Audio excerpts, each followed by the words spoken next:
I'm JP Tuesday. And I'm Kiki Cannon. As lifelong Disney fans, the work of countless talented Disney creatives have shaped our lives. Now, as the Disney catalog expands, we're taking a journey through film and television to discover if that spark that shaped us as children lives on in adulthood. Does your favorite Disney media still cast that same spell? Join us as we find out. We are Rewatching the Magic. Hi, Kiki. Hi, Tuesday. This week, we are talking about the movie Big, the Tom Hanks film from 1988.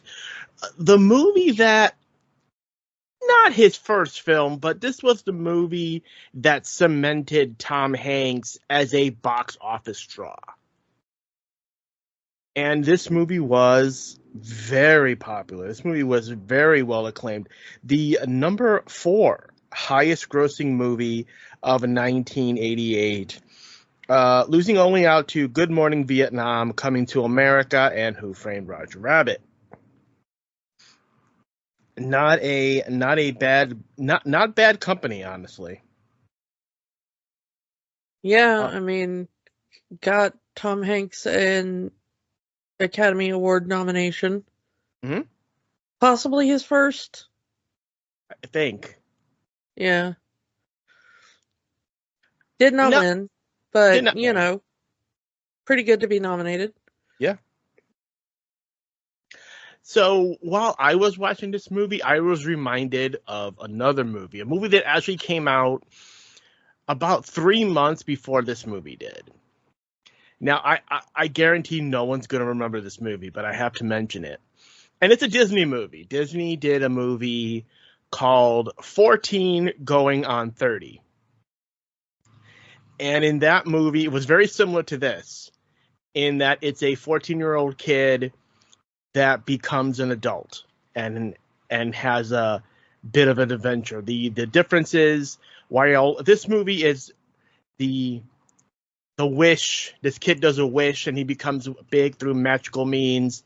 In the Disney film, it's science. It's a growth accelerator where the kid becomes an adult. And he does this for the sole reason because he has a crush on his teacher and he becomes an adult so he can go out with his teacher. I know people are going to say, you're making that up. That's not a real movie. It is. It's not on Disney Plus. I think this is one of those movies that Disney wants to forget exists. But yeah, supposedly this movie was based on an Italian film called De Grande. Mm-hmm. And the two people who wrote the movie had seen it and then kind of sat down and were like, hey, what if we made like an American version of this? Yeah, James L. Brooks was working on this movie of The Simpsons fame. Yeah. Well, the thing is that the two people who wrote the movie were Gary Ross and Anne Spielberg. And yes, that is the sister of Steven Spielberg. Gary Ross also wrote Pleasantville and Seabiscuit. So, I mean, he's very well known. Originally, Steven Spielberg was going to direct this, and then there were some conflicts in his schedule, including the fact that he had just had a kid. So then it kind of bounced around and eventually ended up with Penny Marshall directing it. Penny Marshall's a great director. Yeah, I mean, really, she did some great movies. But yeah, so that's kind of how it ended around. When it was under Steven Spielberg, he wanted Harrison Ford to be the main character. I can't see it. Yeah, I can't either. I don't think it would have had the charm. I like Harrison Ford as an actor, but he's a bit gruff. You can't imagine him as 12 years old. Yeah, he's too serious of an actor. That's not a bad thing, but Tom Hanks was at the time mostly known as a comedy guy. He could pull this off. And a lot of other people were considered for the role: Kevin Costner, Steve Guttenberg, Warren Beatty, Dennis Quaid, Jeff Bridges, and John Travolta. I'm going to go out on a limb and say that this movie would have bombed if any of those people had been the star. Yeah, again, no disrespect to those actors, but there's just a charm here with Tom Hanks. Again, Tom Hanks, known as a comedy guy, perfectly plays the role of a 12-year-old boy in a grown man's body. It works. I mean, it's one of those movies that you cannot imagine anyone else being in this movie, except for Tom Hanks. I mentioned 14 going on 30, but it's weird that this was in a weird year where there was a lot of age-changing movies. Some of these movies we've kind of mentioned when we talked about Freaky Friday, like Father, Like Son, 18 Again, vice versa. All of that, again, this with 14 going on 30 and Big, all movies that feature a kid getting put into an adult body. And 3 of them are Freaky Friday ripoffs. So a lot of people had the same idea for a movie. I mean, that does happen a lot in Hollywood. Mm. You know, we talked about it before when we talked about like A Bug's Life and then Ants and, you know, things like that. I mean, there's a lot of things where studios just kind of put similar movies together at the same time to try to one-up each other. Mm. And of course, this was originally a 20th Century Fox movie. So, you know, if Disney's doing, you know, the 14 going on 30, then of course Fox can do Big. Yeah. And the popularity, there is something here that became popular because of the movie. And that is the Zoltar machine. The Zoltar machine was created specifically for this movie. But due to the popularity of the movie, it became an actual arcade machine. About 20 years after this movie came out, someone bought the trademark to the Zoltar machine, made real Zoltar machines, and sold them to like arcades and boardwalk places. I actually saw a real Zoltar machine when I was out in Santa Monica a couple of years back, pre-pandemic. And it was very weird to see a real Zoltar machine in the wild, as it were. You can buy one.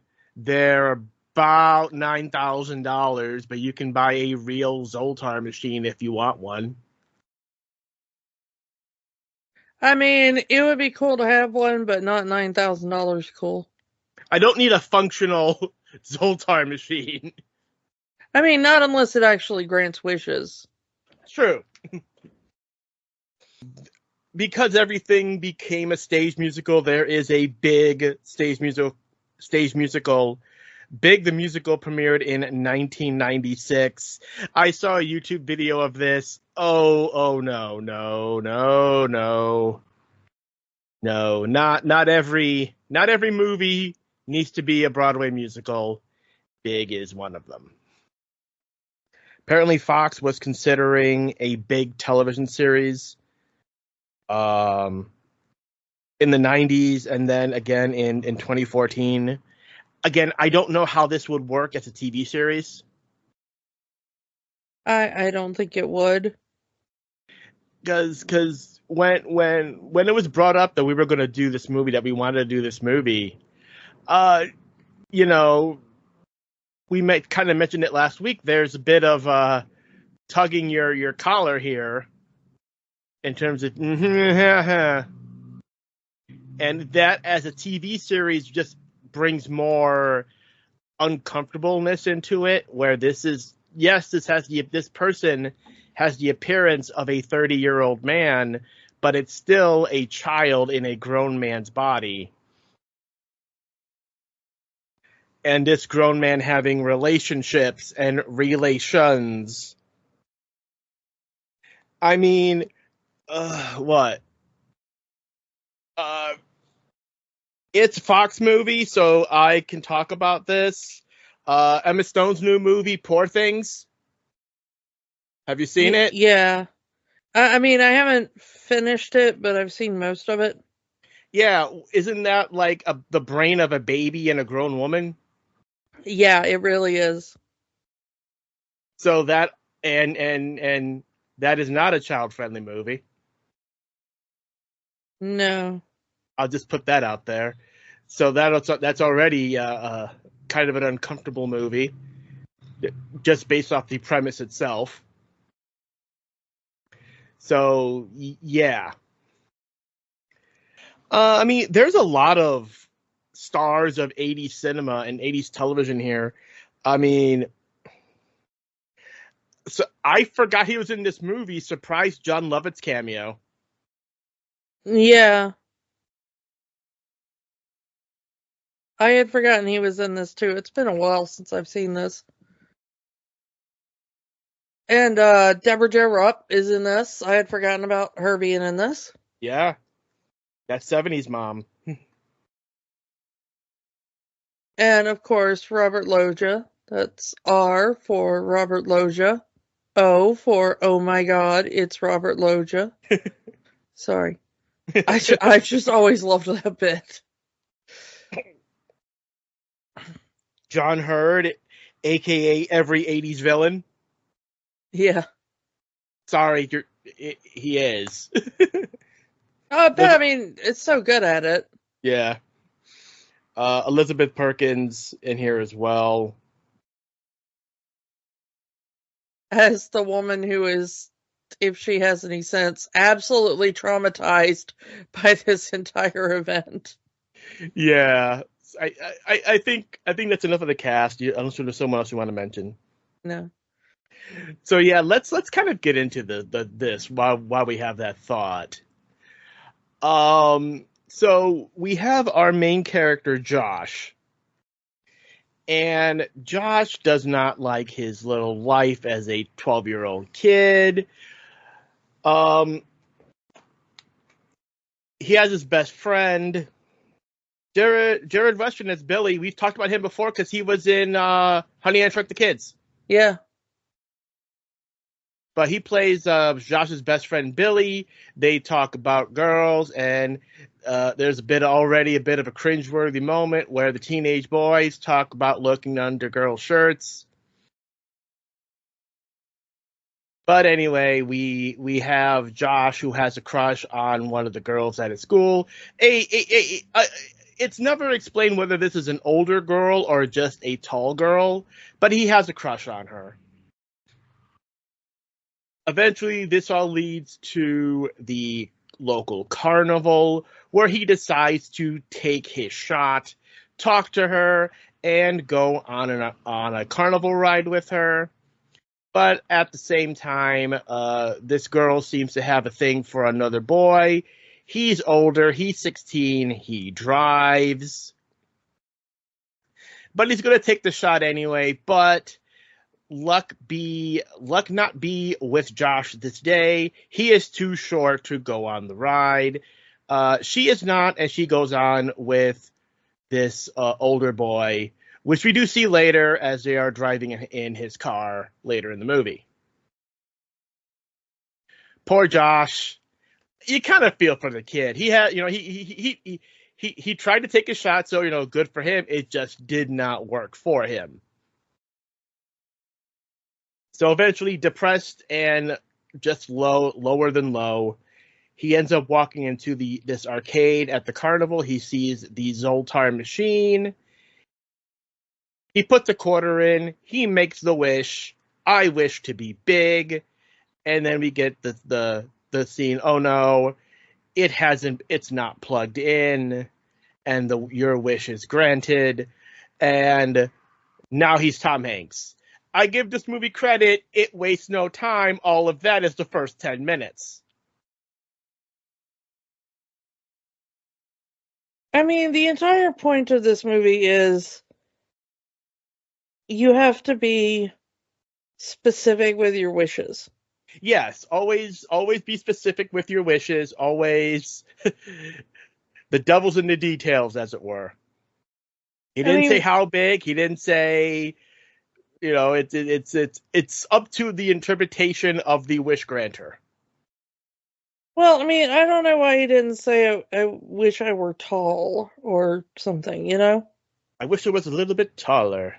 Yeah. He just wants to be a baller. Yes. But the thing is like, you know, he could have become a kaiju or something, you know? Yeah. I wish I was a foot taller than I am right now. Boom, done. This movie wouldn't happen. But because now that he is full adult Tom Hanks, his mother no longer recognizes him and thinks that he has kidnapped and done something to her child. It's kind of heartbreaking. He goes, he first he goes to where the carnival was. The carnival's gone. He goes home. He tries to explain things to his mother, who is like pulling a knife on him. Where's my son? What did you do to him? Help police. The movie glosses over it, but he spends the entire time telling his mom he's been kidnapped. Yeah. And that he'll be home soon. He'll be home in a month. They're treating me well. They let me go outside. It's like camp. Yeah. You know, and so the mom, like, absolutely believes he's been kidnapped. And, like, what does he say when he comes back home at the end of the movie? Like you would, and isn't it a bit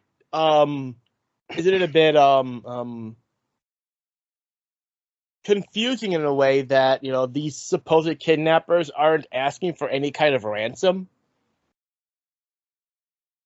Yeah, what's he gonna say they kidnapped him for?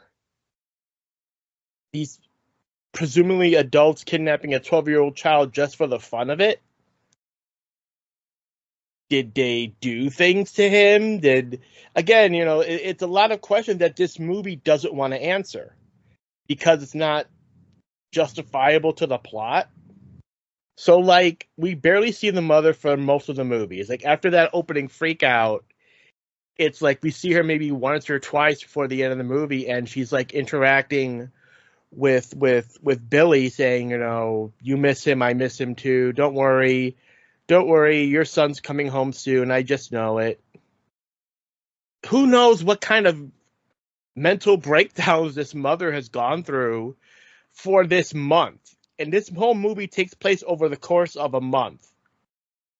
Because originally, after he's able to convince his best friend that he is who he is, they sing their little song. They end up going to the public records office to try to get information on every carnival that has passed through town and where they're going. And it says it will take them 6 weeks, 4 weeks if you're lucky. So, like, that seems to be the main focus of the movie is Josh and him and Billy trying to originally try to find the Zoltar machine, but we never really check back with the mom. Which, again, this movie doesn't seem to care about what this mother is going through. Yeah, and we see, like, at one point, his face is on the milk carton, and that's just so tragic. Yeah. I don't know if they still do that anymore, but that was like a thing back in the 80s. Yeah, they don't. Missing people on milk cartons because everybody has milk. So someone should see the face on the milk carton. So eventually they realize that if he's going to be an adult for the next month or so, he's going to need a job. He's going to need a place to live because there's nowhere for him to go. At the beginning of the movie, we see that he's really into computer games. So he takes a data entry position at a toy company. And this starts his meteoric rise up the corporate ladder. The head of the company eventually catches him at FAO Schwartz.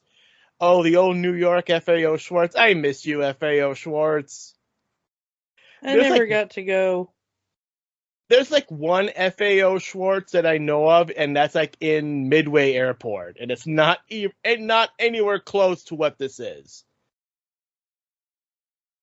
It's like FAO Schwartz in name only.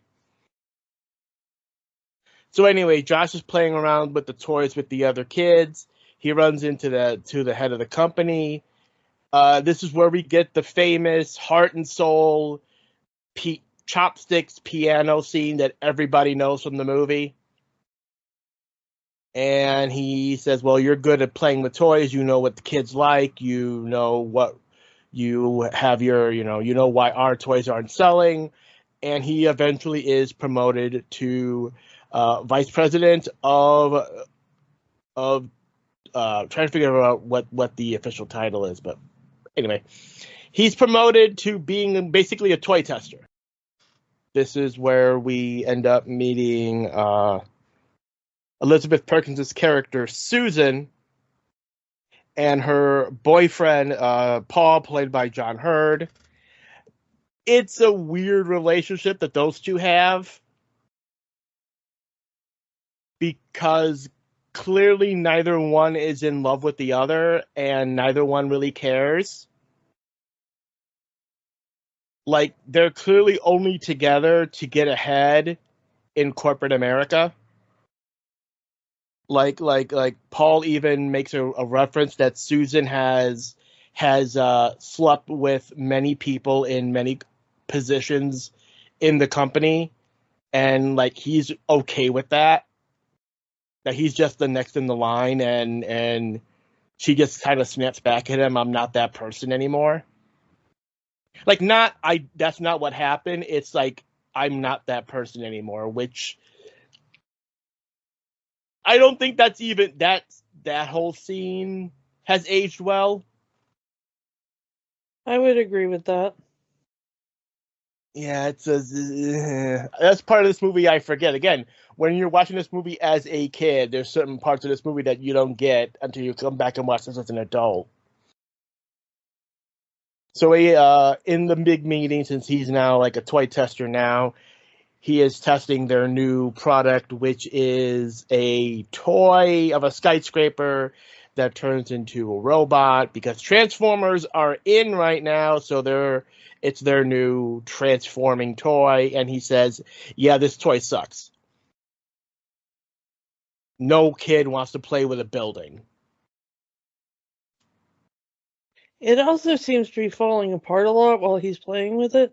Well, it's not it is a mock-up. It's a demo. It's not really the final product. At least that's what we're trying to get through in this one. But yeah, they don't seem to have the best manufacturing, as it were. And he comes up with a different idea for a different kind of transforming toy. And everyone there loves it. And it's just, this starts the jealousy between Josh and Paul. Who is this guy? Where did he come from? He came out of nowhere. No one comes out of nowhere. Going up the corporate ladder quicker than lightning. Find out who this guy is. And he doesn't, like, instantly jealous. Especially since, like I said, Josh just showed up. He's been on the job 1 week, and he's been promoted from data entry clerk to vice president in charge of toy marketing. The relationship between Paul and Susan kind of break apart at this point, and at the corporate party, Susan decides that she's going to move on and starts flirting with Josh, kind of going home with him.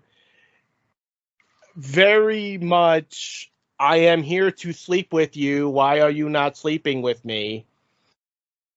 Like, she makes it very obvious, I'm very lonely and vulnerable right now. It would be terrible if someone took advantage of that. Again, that is a very cringe scene, and a scene that has not aged well. No. Okay. Of course, the weird thing is that they get back to his apartment and she's like, okay, this is kind of weirding me out. And she ends up having a good time with him and nothing happens, which is good. Yeah, I mean, there's the joke. It's like, oh, you want to sleep over? Great, I'm on top. To a woman who is blatantly trying to sleep with this man. And of course, since he is the mind of a child and the body of a grown man, he is referring to bunk beds. She should realize that something is up. She thinks Josh is married and has another family.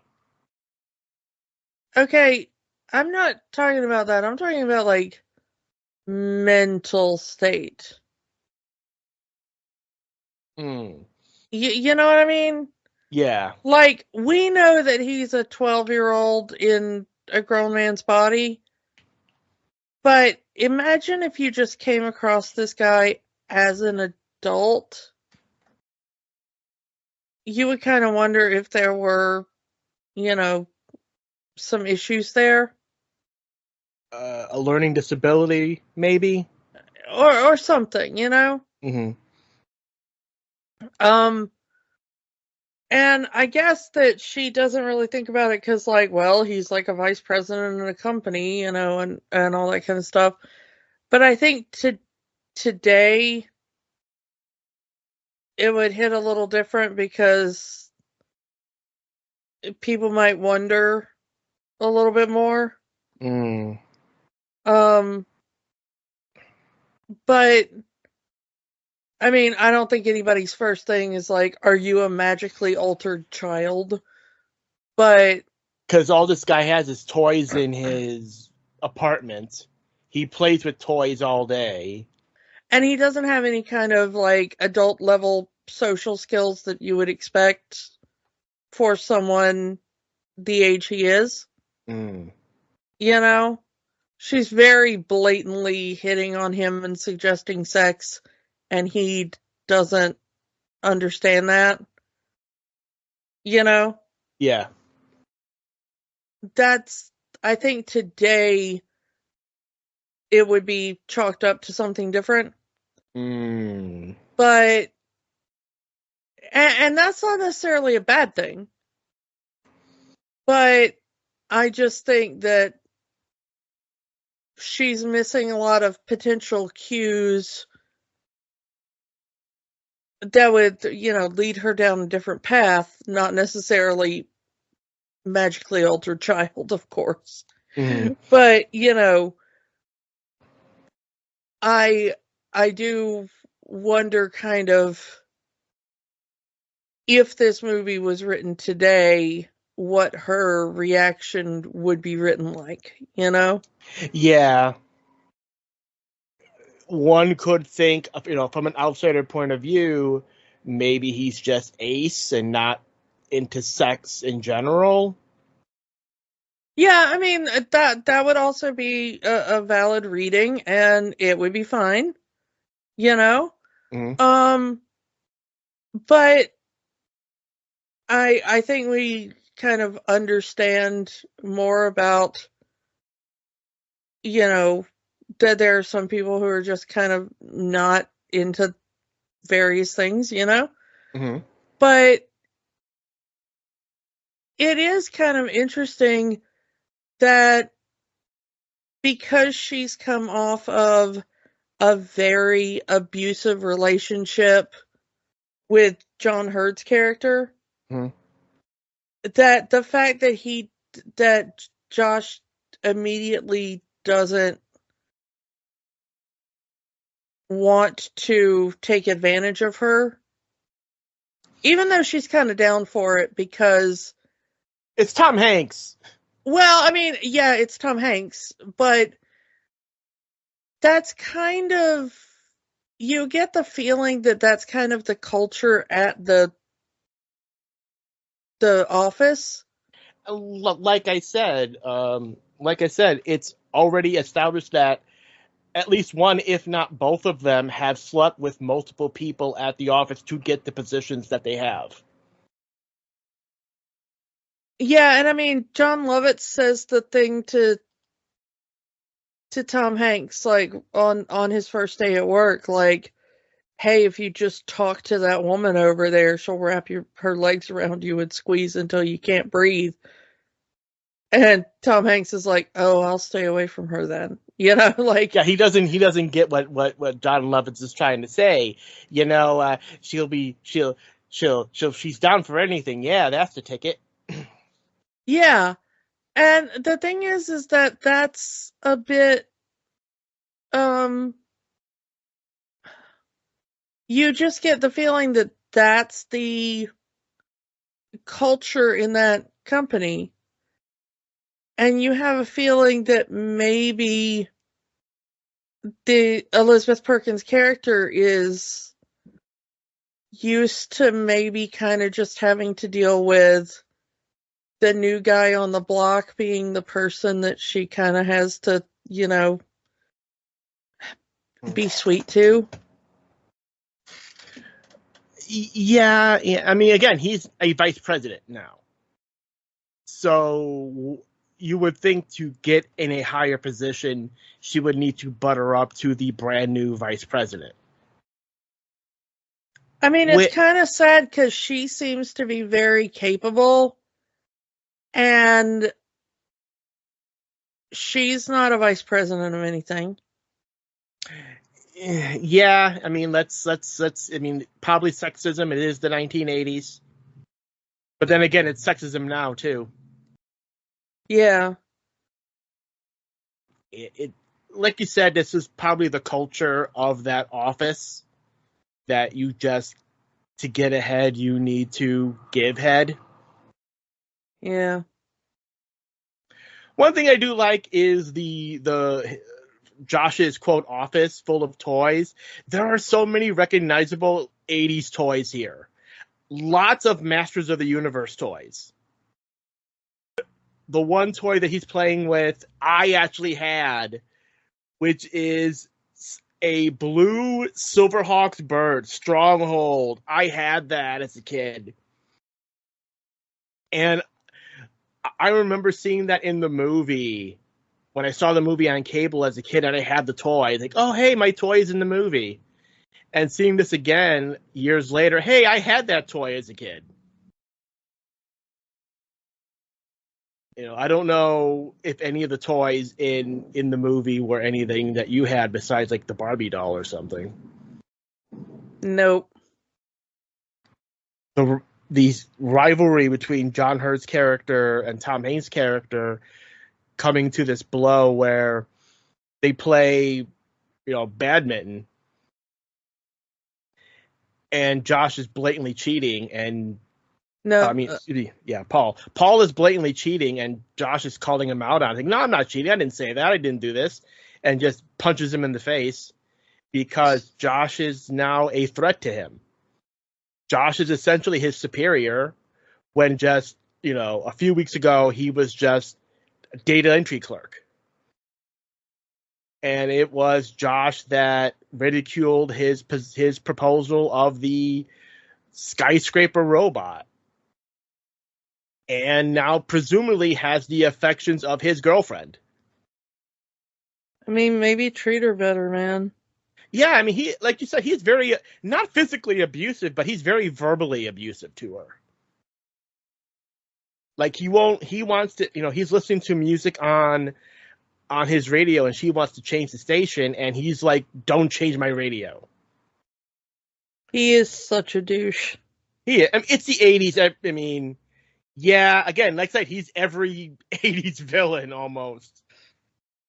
Let's I mean, I think it's time we've danced around it enough. Let's just get to the one that we kind of want to talk about here. Josh and Susan have their date. They go to a different carnival. They go dancing, and then they go back to her place, and she takes her blouse off. So yeah, they have sex. And this is just after his 13th birthday. Yeah, we actually see his 13th birthday. So essentially, this is a grown woman having sex with a grown man with the mind of a 13-year-old boy. A 13-year-old boy that has never seen boobs before. Again, earlier in the movie, Josh and Billy are talking about, hey, if you can, this girl in their class that you can look down her shirt and see her boobs.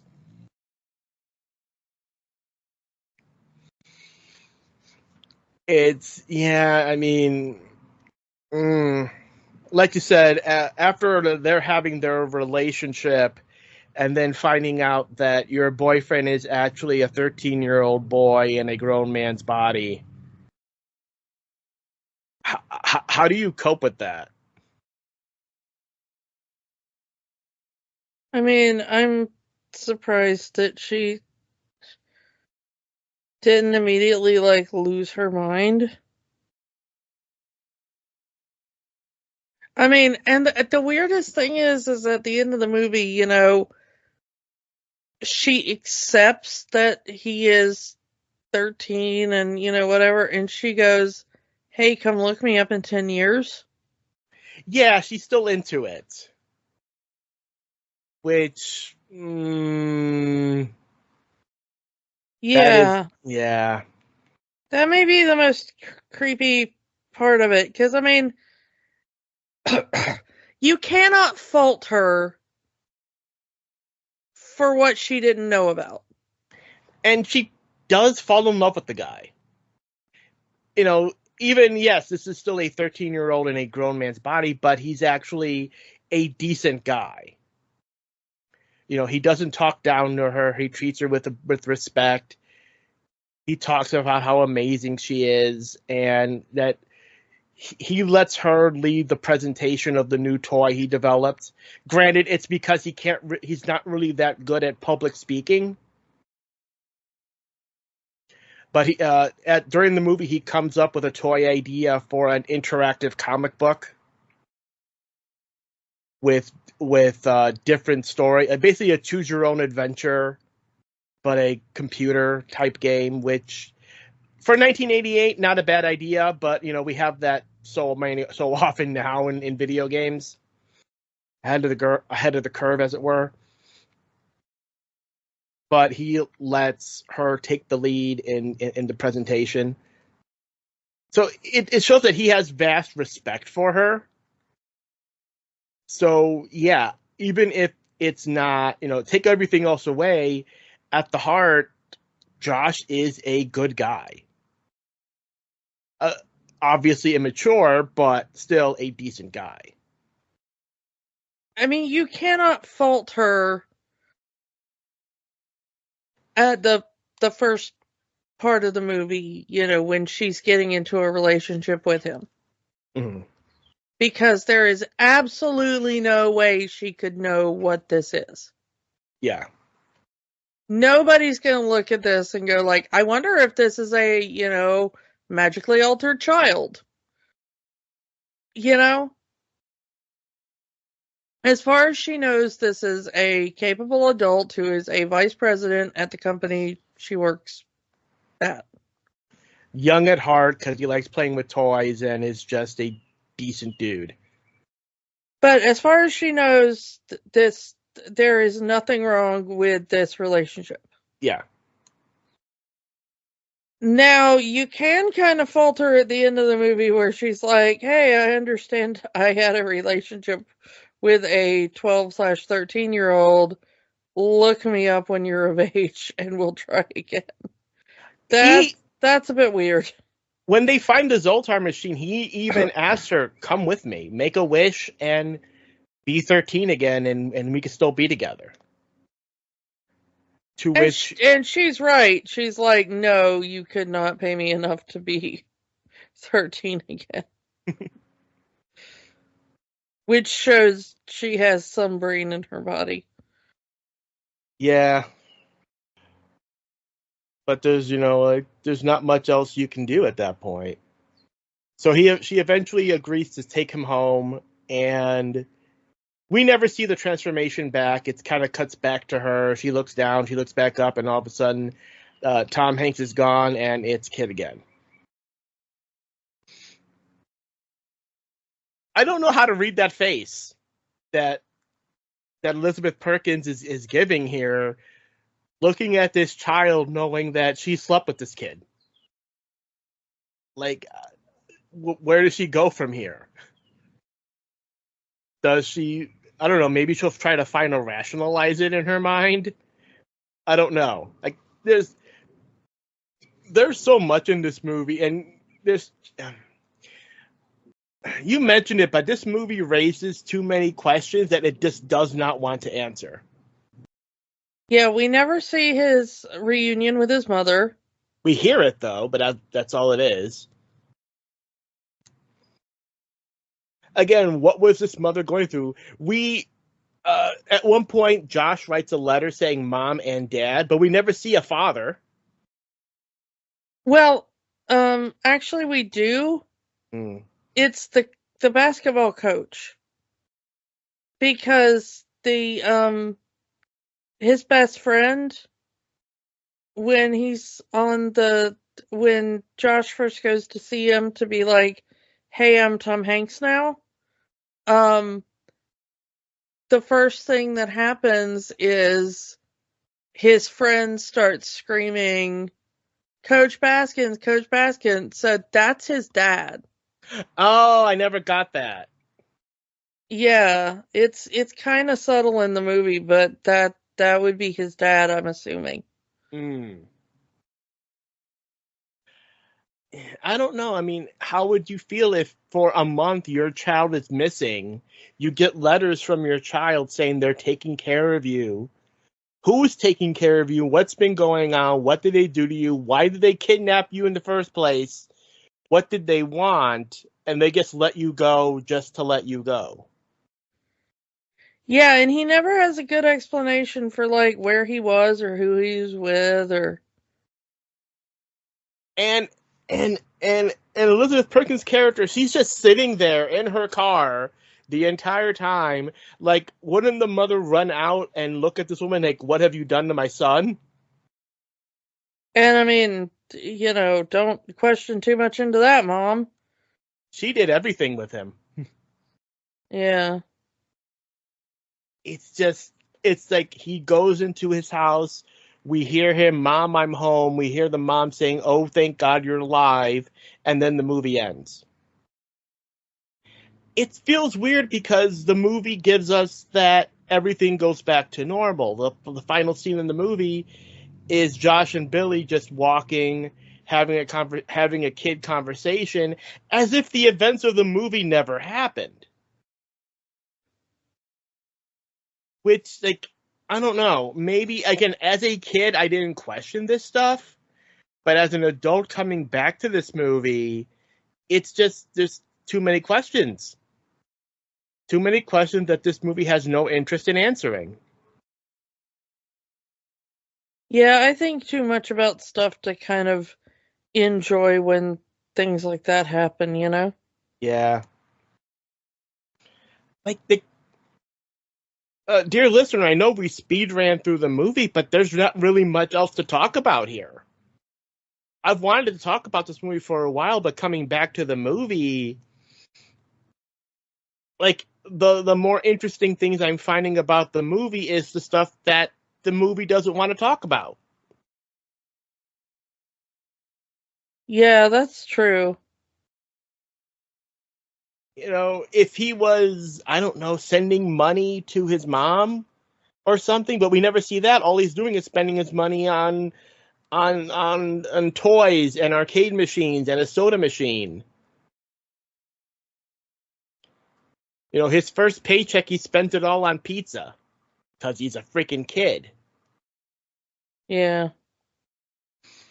Like, as a kid, I loved this movie. As an adult, it's like, oh my. Not, again, taking away all of the cringe and questionable antics in the movie. Take away all the cringe stuff. Take away the fact that this is a 30-year-old woman sleeping with a grown man with the mind of a child. Take all of that away, and there are so many questions that this movie doesn't want to answer for. This movie doesn't want to answer a lot of the question. Like, again, what's going on with the mother? I mean, this could have ended really bad with the mother, who knows what, over the supposed loss of her child. Yeah. And this movie just glosses over it like it means nothing. I don't know. I guess because watching this movie, you think of it like a kid. So, oh, hey, kid grows up, kids gets everything he wants. Yay. Coming back and watching this movie as an adult, and you think like an adult, and it's just, I don't know, completely different movie almost. Yeah. So, does this movie have the magic? That's hard for me to say because there are still parts of this movie I like. It's a good concept. It's just, it was a better concept when I was a kid watching this movie versus an adult watching this movie. So, it's going to hurt me to say it, but I'm going to say no magic. I'm going to kind of disagree. Go ahead. There's a little bit of magic here, and almost all of it is Tom Hanks. Yeah, I'll agree with that because Tom Hanks makes this movie. And reiterating what we talked about earlier in the episode, if this was any other actor, this movie wouldn't work. It's just, there's something about Tom Hanks perfectly playing this child in an adult's body, even when the kid is scared. We kind of skipped over when that first night in the hotel where he hears everyone arguing in the hallways and he's just sitting there cuddling himself as a scared child. Tom Hanks plays that scared child perfectly. Yeah, him calling out for his mom. Just heartbreaking. Yeah. This movie would not work without Tom Hanks, and if this movie does have magic, it is 100% on Tom Hanks. Next week, we are taking a look at The Black Hole. This was Disney's attempt to ride the popularity of Star Wars, and I would assume the Star Trek the Motion Picture would have been out by then too. But yeah, this is Disney trying to ride the popularity wave of Star Wars with their own space opera movie. Yeah, long before they ever bought Lucasfilm, long before they had the partnership with Star Tours. This is Disney's attempt at a Star Wars movie. Yeah, we're going to see how that turned out. So come back next week for The Black Hole, and we'll talk to you all next time. Bye.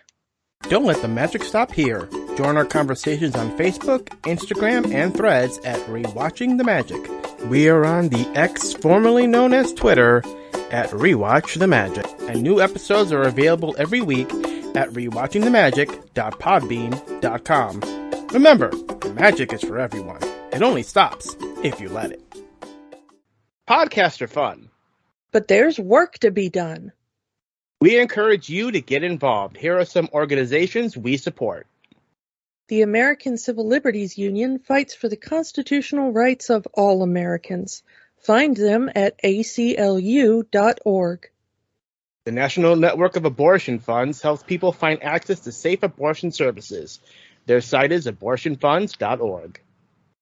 The Trevor Project provides a 24/7 crisis helpline for LGBTQ youth and education services for schools on LGBTQ issues. They can be found at thetrevorproject.org. Or find a way to help in your area.